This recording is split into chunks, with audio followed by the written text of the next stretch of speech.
भारत के इतिहास में कुछ ऐसे महान लोग हुए हैं जिन्होंने अपने साहस, त्याग और नेतृत्व से एकता की मिसाल कायम की। ऐसे ही एक महान व्यक्तित्व थे सरदार वल्लभ भाई पटेल, जिन्हें हम भारत का लौह पुरुष कहते हैं।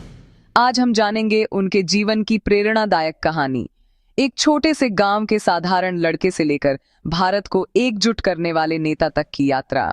वल्लभ भाई पटेल का जन्म 21 अक्टूबर 1875 को नडियाद, गुजरात में हुआ था। उनके पिता जवेर भाई एक साधारण किसान थे और माता लाडबाई धार्मिक स्वभाव की महिला थीं।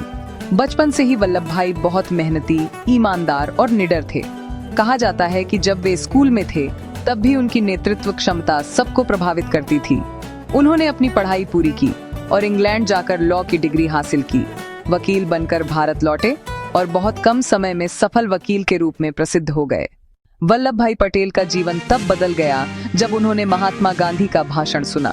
गांधी जी के विचारों से प्रेरित होकर उन्होंने देश की आजादी की लड़ाई में कदम रखा।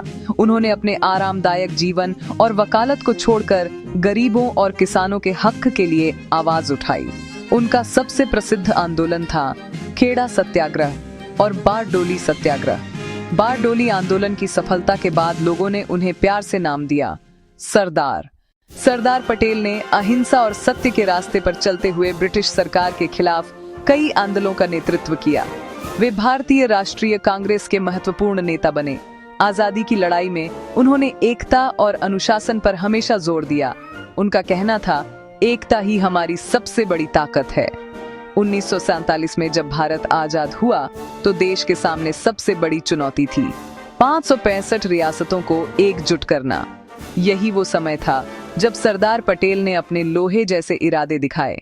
भारत आजाद तो हो गया था, लेकिन कई रियासतें अलग देश बनने की कोशिश कर रही थीं। सरदार पटेल ने कूटनीति, दृढ़ निश्चय और समझदारी से इन रियासतों को भारत में मिलाया। उन्होंने जूनागढ़, हैदराबाद और कश्मीर जैसे जटिल मामलों को भी बड़ी समझदारी से सुलझाया।